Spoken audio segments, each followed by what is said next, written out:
Your blind date didn't show up either? Someone asked quietly. Julie Sandberg looked up from her wine glass. A man sat alone at the next table, wearing a green sweater. He looked tired but honest. Not desperate or angry, just tired. She hadn't planned to answer. People usually wanted something from her. Authority, decisions, money. This man seemed to want nothing. That surprised her. She nodded and said yes quietly. Her voice was softer than it ever was at work. They didn't make excuses or explain anything. They just admitted they'd both been stood up. Two strangers sharing the same small disappointment. The man smiled sadly and told her his daughter had picked out his sweater. She'd called it his good luck color. His daughter was 8 years old and thought he was the best person in the world. Julie told him she worked in finance. She didn't mention her title or her company. She admitted she worked too much, that she was busy all the time, but actually just lonely. They talked for an hour across their separate tables. Not about business or success. About real things. About life. When the restaurant closed, they exchanged numbers and said goodnight. Julie drove home thinking about him. About his daughter. About what it would be like to have someone who cared enough to pick out your clothes. She stood at her window, looking at the city lights. She was 35 years old, rich, successful, and completely alone. She spent 15 years building a career that looked perfect but felt empty. That night she realized something had cracked open inside her. The man's simple question had broken through walls she'd spent years building. She didn't know she'd see him again soon. She didn't know his daughter would change everything. But she felt something she hadn't felt in years. Hope, before we continue, please tell us where in the world you're watching from. We love seeing how far our stories travel, and it reminds us that hope and second chances are universal languages. Julie Sandberg was 35 years old and ran a high-frequency trading company worth $40 million. She lived in a penthouse apartment with windows that showed the entire city. She wore clothes that cost more than most people's monthly rent. She made decisions that moved markets and affected thousands of jobs. She was also the loneliest person she knew. That night at the restaurant had been her assistant's idea. You need a life outside of work, Maria had said, setting up the blind date, without really asking permission. Julie agreed to one dinner, just 1 hour.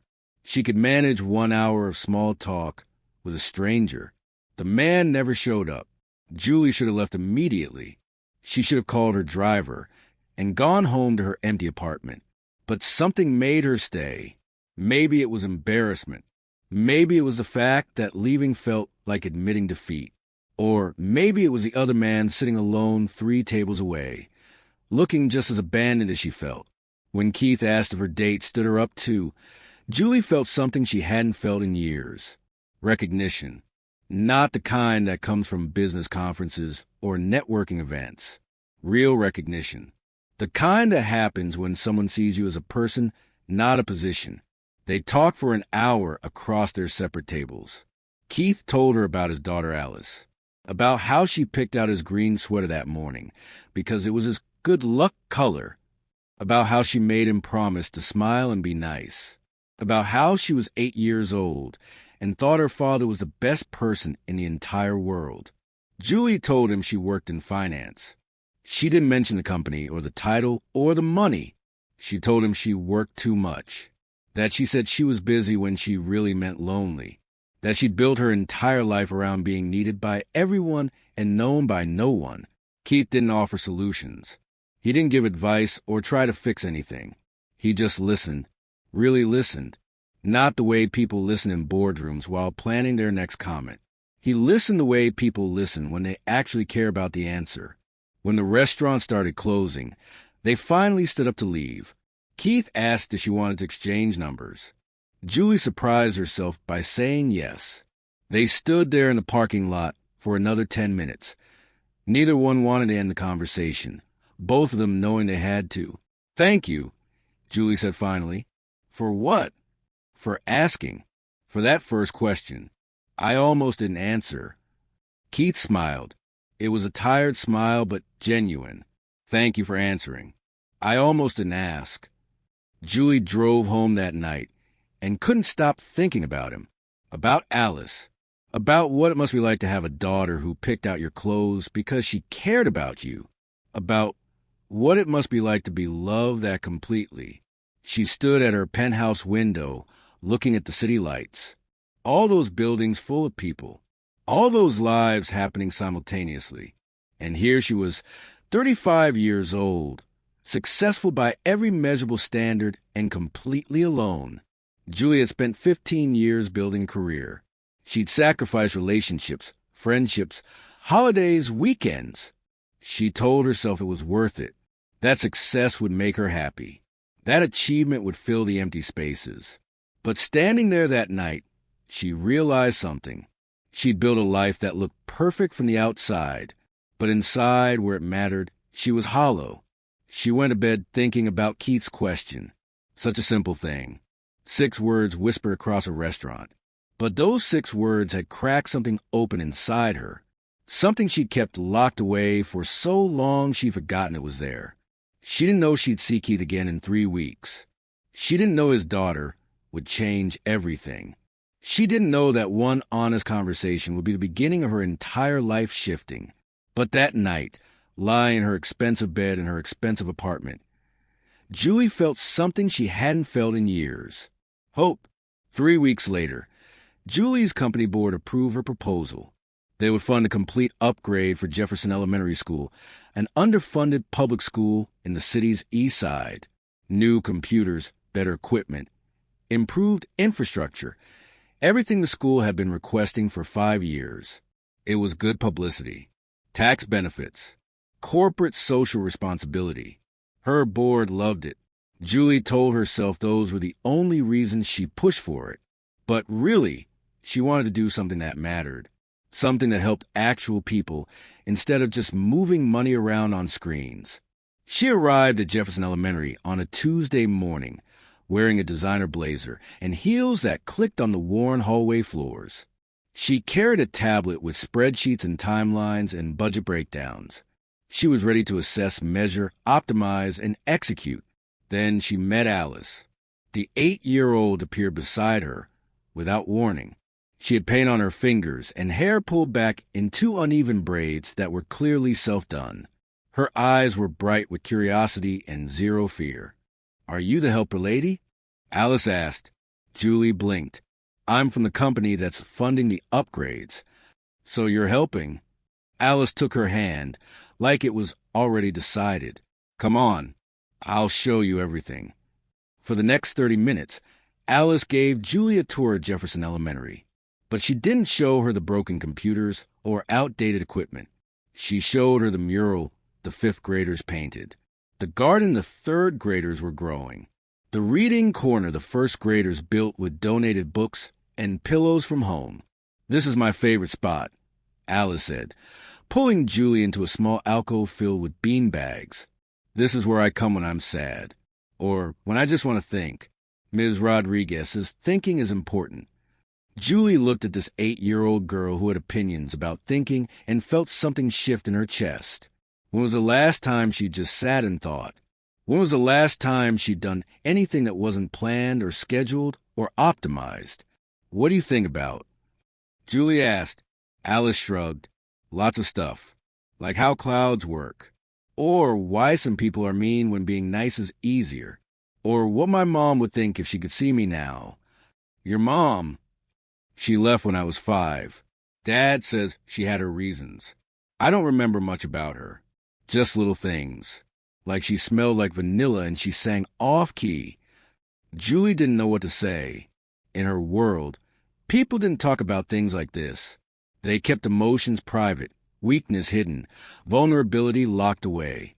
But Alice just smiled and kept talking. "It's okay. Dad says we can't control who stays and who goes. We can only control how we show up. So I try to show up good." Before Julie could respond, a voice called from the hallway. "Alice, time to go, sweetheart." Alice's face lit up. "That's my dad." She pulled Julie back down the hallway toward the front entrance. Keith stood there in jeans and a work jacket, clearly just off his shift. When he saw Julie, his eyes widened in surprise. "Miss Julie," Alice announced proudly. "This is my dad. Dad, this is the helper lady I told you about." Keith recovered quickly, offering a small smile. "We've met, actually." "You have?" Alice looked between them with growing excitement. "How? When? Where?" "At a restaurant," Julie said. "A few weeks ago." Alice's eyes went huge. "Was it a date? Are you dating? Oh my gosh, are you going to be my new mom?" "Alice." Keith's face turned red. We're not, it was just..." But Julie laughed. Actually laughed. Not the polite laughter she used in business meetings.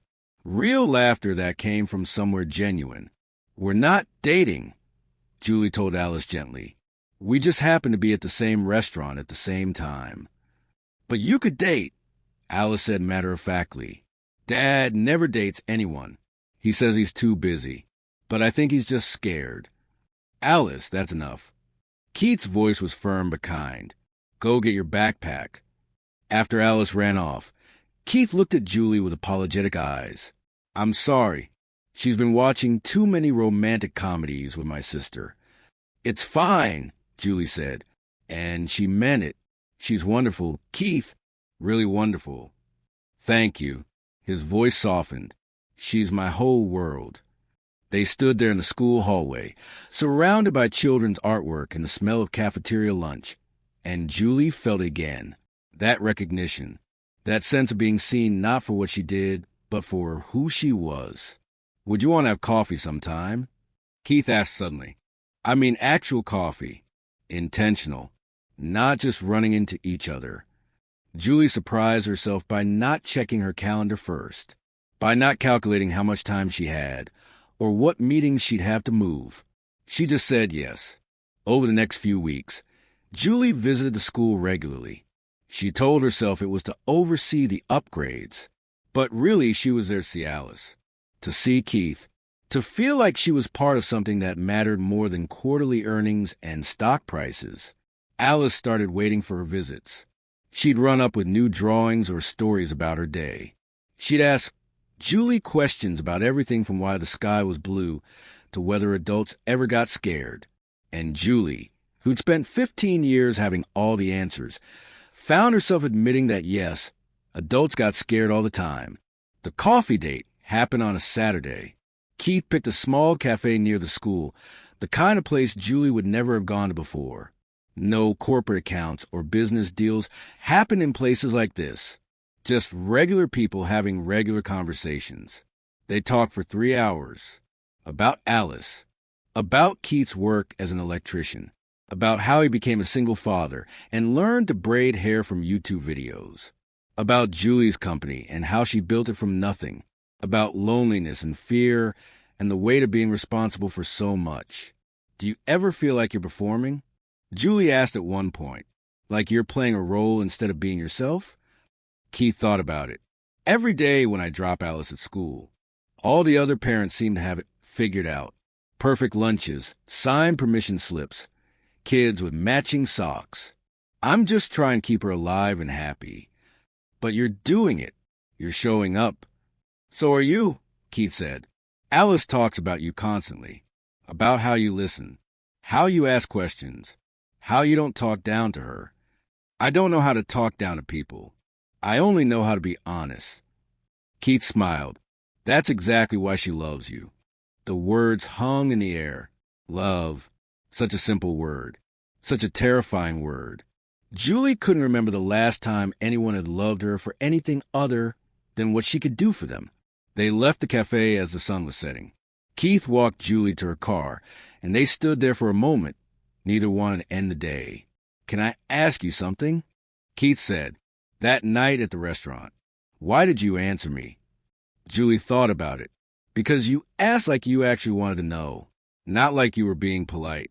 Like you really saw me sitting there and wanted to know if I was okay." "You weren't okay." "No, I wasn't. I'm still not sure I am." Keith reached out and squeezed her hand gently. Just once. a connection that said more than words could. "None of us are," he said. "We're all just pretending and hoping nobody notices." Julie drove home that night and stood at her penthouse window again. But this time, the city didn't look quite so lonely. This time, she had Keith's number in her phone and plans to see Alice on Tuesday. This time, she had something that looked a lot like hope. If you're listening right now, help me prove something wrong. My mom said I wouldn't even reach 1,000 subscribers, but I believe stories like this deserve to be heard. Help me show her that these tales matter. Please subscribe to this channel, and let's keep breathing life into stories that were never meant to stay silent. Now let's continue. The trouble started on a Monday morning. Julie's senior investor, Gordon Price, called an emergency board meeting. She walked into the conference room to find 3 board members and Gordon looking serious. The energy in the room felt wrong immediately. These were people she'd worked with for years, people who'd supported her vision and trusted her decisions. But today, they looked at her like she was a problem that needed solving. "We need to talk about your focus," Gordon said without preamble. No greeting, no small talk, just straight to the attack. Julie sat down slowly, feeling her body shift into defense mode. "My focus? You've been spending a lot of time at that school, taking personal calls during business hours, leaving early on Fridays. Your assistant mentioned you've been distracted." Julie felt a flash of betrayal at the mention of Maria, but then she realized Maria had probably been pressured into revealing information. Gordon had a way of making people talk. "The school project is company approved," Julie said, keeping her voice steady. "The project, yes, but you're not treating it like a project. You're treating it like a passion, and passion makes people soft." The word hung in the air like an insult. Soft, in their world. Soft was the worst thing you could be. Soft meant weak. Soft meant vulnerable. Soft meant you couldn't make the hard decisions. Julie felt anger rise in her chest. "Soft? We've had our best quarter in 3 years. Our client retention is at 97%. We've landed 2 major contracts this month alone. How exactly am I being soft? Because of systems you built before. But what about next quarter? What happens when our CEO is more interested in playing teacher than running a company?" The other board members stayed quiet, but their faces said everything. They agreed with Gordon. They'd been discussing this without her, planning this confrontation, deciding her fate behind closed doors.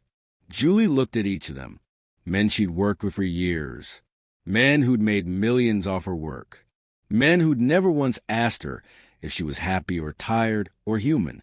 "I'm doing my job," Julie said firmly. "Are you? Because from where I'm sitting, you're losing your edge. The Julie Sandberg I invested in didn't waste time on charity projects and coffee dates." Julie's blood went cold. "How do you know about?" "I know everything about my investments, including when they start making poor decisions." Gordon leaned forward. "Here's the situation. You refocus on this company, or we start looking at restructuring leadership. You're threatening to remove me from the company I built. I'm reminding you what matters. Money matters. Growth matters. Everything else is distraction." Julie left that meeting shaking. She'd spent 15 years building this company from nothing. She'd sacrificed everything for it. And now they were threatening to take it away because she dared to have a life outside of work. She sat in her office for hours, staring at her computer screen without seeing it.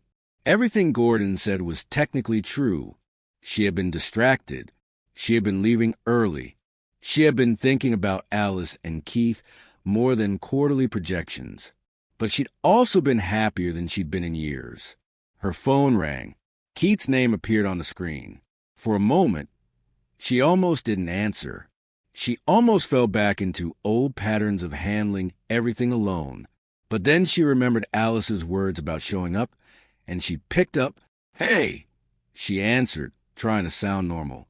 "You okay? You sound off." Of course he could tell. That's what scared her. He could read her in ways no one else could. in ways she'd never let anyone read her before. Just work stuff. It's fine. Julie. His voice was gentle but firm. Talk to me. Please. The please broke something in her. All the walls she'd rebuilt after the board meeting came crashing down again. So she told him everything. About Gordon's threats. About the board members' silent agreement. About how she felt trapped between the life she'd built and the life she was starting to want. About how scared she was of losing everything she'd worked for. About how even more scared she was of losing him and Alice. Keith listened without interrupting. That's what he did best. He let her talk until all the words ran out, until she was just sitting there in her office with tears running down her face. What do you want to do? He asked finally. I don't know. If I step back from the company, I lose everything I worked for. But if I step back from you and Alice, I lose something I didn't even know I needed until I had it. And now I can't imagine my life without it. Listen to me carefully, Keith said, his voice steady and sure. That's not true. What do you mean? You wouldn't lose us. Alice and I, we're not going anywhere. We don't need you to be perfect. We don't need you to have all the answers or work the right hours or make certain decisions. We just need you to show up. However that looks. Whatever you can give. That's enough. Julie felt tears forming again. She never cried. Not in 15 years of business. Not through hostile takeovers or market crashes or any of it. But now she couldn't seem to stop. I don't know how to do this, she whispered, her voice breaking. I don't know how to be both. The CEO and the person. The success story and the human being. I only know how to be one or the other. I've only ever been one thing. Then figure it out, Keith said gently. You're the smartest person I know. You build a company from nothing. You can figure out how to build a life that works. But don't make the decision based on fear. Make it based on what matters. And only you can decide what that is. That night, Julie couldn't sleep. She kept thinking about Gordon's words, about Keith's words, about what mattered and what didn't. She thought about her penthouse apartment, beautiful and empty. She thought about her company, successful and soulless. She thought about the last 3 months with Keith and Alice, messy and real and more meaningful than anything she'd built before. At 2 a.m, she got up and wrote a letter, not an email, a real letter, handwritten on paper, something she hadn't done since childhood. She wrote about loneliness, about how success had become a substitute for connection, about how she'd spent so long building walls that she trapped herself inside them, about how scared she was of losing control, about how even more scared she was of never really living. She didn't send it to anyone. She just needed to write it, to admit it, to see the truth written in her own hand. The next morning, she went to school. Alice saw her and came running. Miss Julie, I drew you a picture. It's us at the park. See? That's you, that's me, that's Dad. We're flying kites. Julie looked at the drawing. 3 stick figures holding diamond-shaped kites.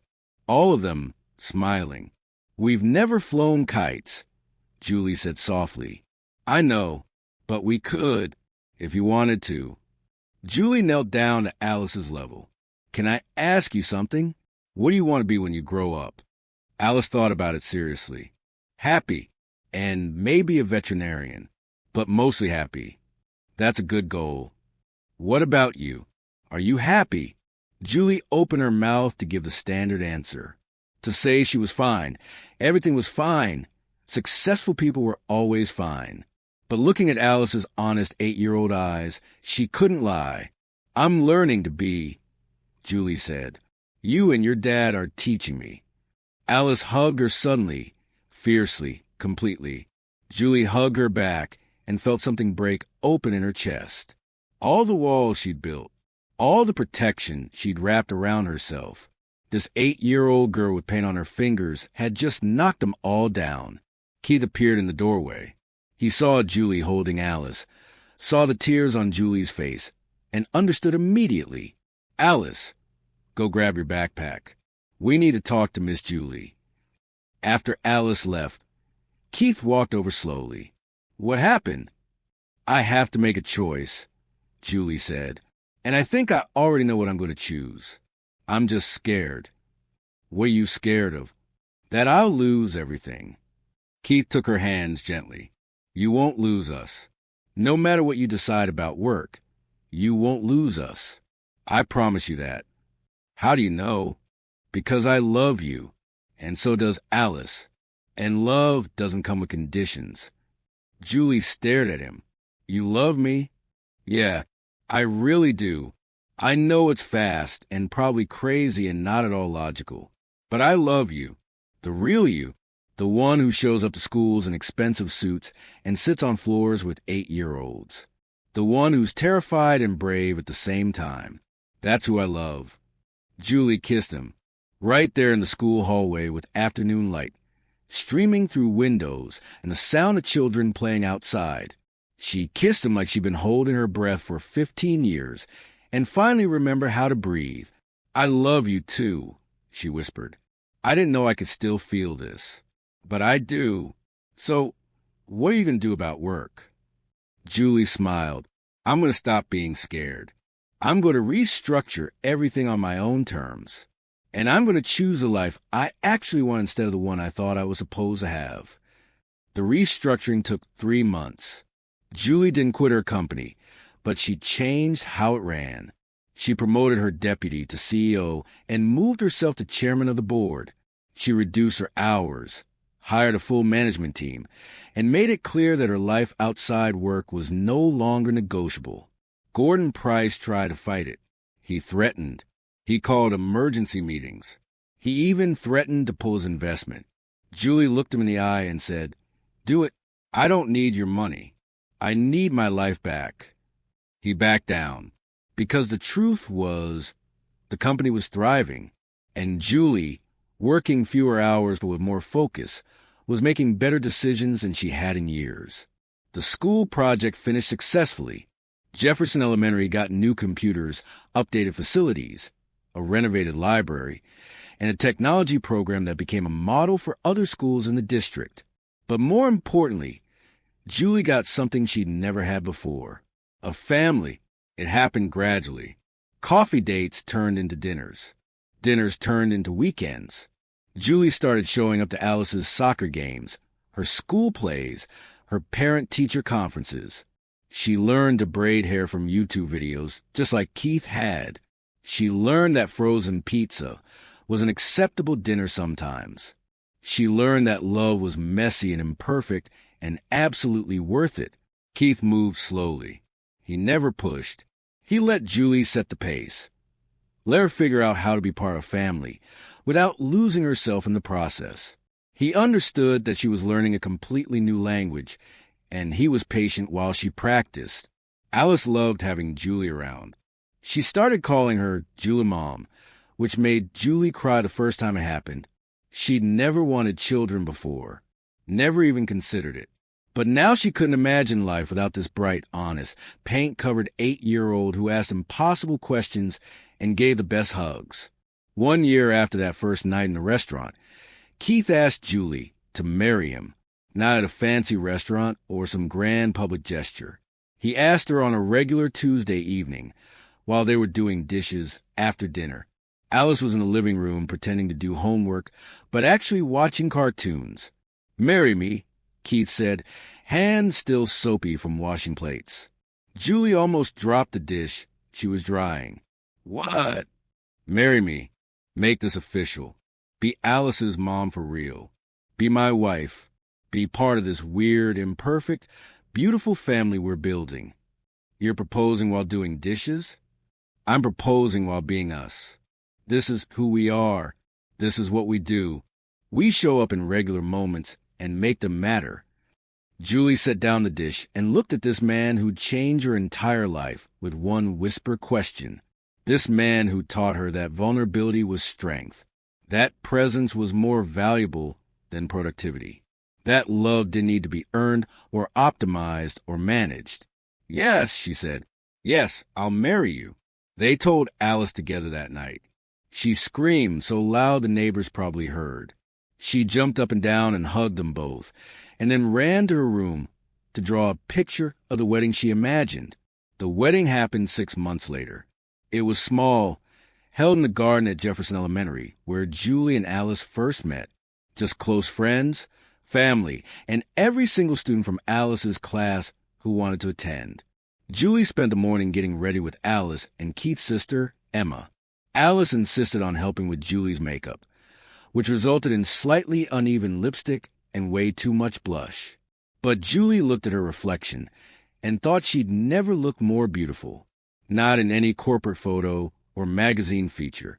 This was real beauty, the kind that came from joy instead of perfection. Julie wore a simple white dress she'd found at a boutique, not a designer showroom. Keith wore the green sweater from that first night because Alice insisted it was lucky. He'd tried to argue for a suit, but Alice had been adamant. That's the sweater you wore when you met. It's the magic sweater. You have to wear it. So he did. And when Julie saw him standing at the end of the aisle in that green sweater with tears in his eyes, she knew Alice was right. It was a perfect choice. Alice was a flower girl in a lavender dress she'd picked out herself, beaming so brightly she outshone the sun. She took her role very seriously, walking slowly down the aisle and carefully dropping petals in a straight line. When she reached the front, she gave Julie and Keith both thumbs up before taking her seat. Gordon Price wasn't invited, but Julie's former assistant Maria was there, sitting in the front row, crying happy tears and saying to everyone who'd listened, "I knew that blind date, not showing up was the best thing that ever happened to her." The ceremony itself was simple. No fancy speeches or elaborate rituals. Just two people promising to show up for each other, witnessed by the people who mattered. During the ceremony, Julie looked at Keith and Alice and the small crowd of people who become her family. She thought about that night in the restaurant, how she'd been ready to leave, how she'd almost not answered Keith's question, how one small moment of honesty had changed absolutely everything. The officiant asked if she had anything to say. Julie wasn't planning on speaking, but looking at Keith, she couldn't help herself. A year and a half ago, I was sitting alone in a restaurant, feeling sorry for myself. I'd built a successful company, made millions of dollars, and achieved everything I thought I wanted. But I was completely, profoundly alone. Then this man whispered a question across the space between us. He asked if my blind date stood me up too, and I almost didn't answer. I almost stayed locked in my own isolation. But I didn't. I took a chance on one honest moment. And that moment led to this one. To Alice, who taught me that love doesn't need to be earned. To Keith, who taught me that showing up is more important than being perfect. To all of you, who taught me that success without connection is just expensive loneliness. Thank you for letting me be part of this. Thank you for teaching me how to live instead of just exist. There wasn't a dry eye in the garden. After the ceremony, they took photos. Julie stood with her new family, Alice between her and Keith, all three of them smiling genuinely. The photographer captured the moment, and Julie knew it would be the photo she kept on her desk forever, not the corporate awards, not the magazine covers. This moment of real, messy, imperfect love. Later, at the small reception, Alice pulled Julie aside. "Can I call you Mom now?" Julie knelt down. "You can call me whatever feels right." "Mom feels right." "Then Mom it is." Alice hugged her, and Julie held on tight, this child who'd shown her what actually mattered. That evening, Julie stood in the garden where everything had changed. Keith came up behind her and wrapped his arms around her waist. "What are you thinking?" he asked. "That I almost missed this. All of this." "But you didn't." "No, because you asked one brave question. You gave one brave answer." They watched Alice play with her friends on the grass. Julie thought about her old life, the penthouse that had felt like a prison, the company that had felt like her whole identity, the success that had felt so empty. She still had the penthouse, though she barely used it now. She still had the company, though it no longer defined her. She still had success, but now she understood what success actually meant. It meant Alice running toward her yelling Mom. It meant Keith's hand in hers on ordinary Tuesday evenings. It meant being part of something bigger than herself. It meant building a life instead of just a career. It meant finally, after 35 years of searching in all the wrong places, learning how to be human instead of just successful. Julie Sandberg had spent 15 years building a life that looked perfect from the outside. It took one whispered question from a stranger to help her build a life that felt perfect from inside. Sometimes the best things in life start with the smallest moments. A question asked across a restaurant, a child's hand reaching for yours, a man brave enough to be honest about his own loneliness. Julie had learned that success without connection was just expensive isolation. That achievement without love was just impressive emptiness. That all the money and power in the world couldn't buy what she'd found with a single dad and his 8-year-old daughter who taught her everything about what truly mattered in life. She'd learned that showing up mattered more than showing off. That presence mattered more than performance. That love didn't need to fit in spreadsheets or 5-year plans. Julie looked at her family and smiled. Her blind date hadn't shown up that night 18 months ago, and that had turned out to be the greatest gift of her life. Because if he had shown up, she never would have heard Keith's whispered question. She never would have met Alice. She never would have learned how to stop performing and start living. Sometimes the worst disappointments lead to the best transformations. Sometimes a whispered question changes absolutely everything. Julie had been outwardly successful for 15 years, but she'd only been truly happy for the past 18 months. And she was just getting started. Julie Sandberg's story teaches us that true fulfillment comes not from achievements or wealth, but from genuine human connection and presence. She spent 15 years building a successful company and accumulating everything society told her would make her happy, yet she felt empty and alone. It took a stranger's honest question and an 8-year-old's unconditional acceptance to show her what really mattered. The lesson is clear. You can have all the money and power in the world, but without people to share it with, without love and vulnerability, success is meaningless. Sometimes the worst disappointments, like a blind date not showing up, become the greatest blessings because they force us to be present, to be honest, and to recognize that showing up for the people who matter is more valuable than any career achievement. Real happiness isn't found in perfection or control. It's found in messy, imperfect love with people who see you for who you are, not what you've accomplished. So here's the real question. Did you subscribe yet? Thousands of people will listen to this story and won't subscribe. Please don't be that person. If you're listening right now, help me prove something wrong. My mother said I wouldn't even reach 1,000 subscribers, but I believe stories like this deserve to be heard. Help me show her that these tales matter.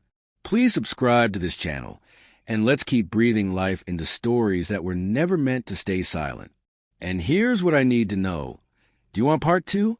What challenges will Julie and Keith face as a new blended family? Will Alice struggle with calling Julie Mom? Will Julie's corporate world accept her new life? Drop a comment right now and tell me if you want to hear what happens next.